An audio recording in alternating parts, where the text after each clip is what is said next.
idea. Now, if you were actually in this study, you'd probably be a little stressed out. Your heart might be pounding, you might be breathing faster, maybe breaking out into a sweat.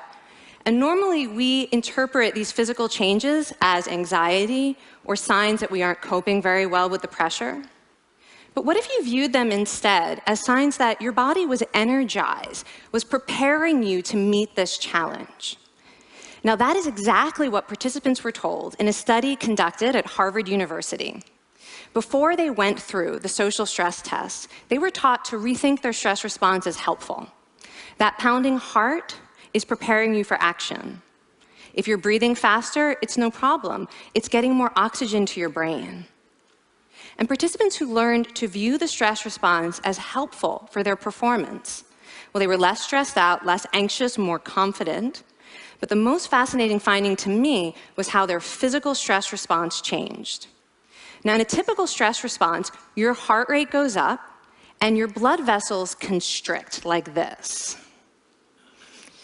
And this is one of the reasons that chronic stress is sometimes associated with cardiovascular disease. It's not really healthy to be in this state all the time.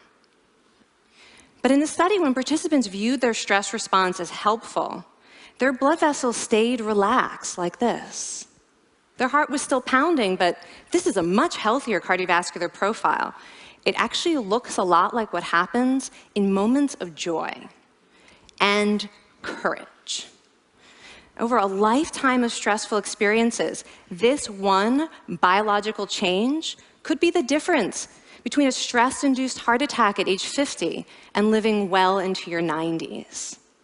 And this is really what the new science of stress reveals, that how you think about stress matters. So my goal as a health psychologist has changed. I no longer want to get rid of your stress. I want to make you better at stress. And we just did a little intervention.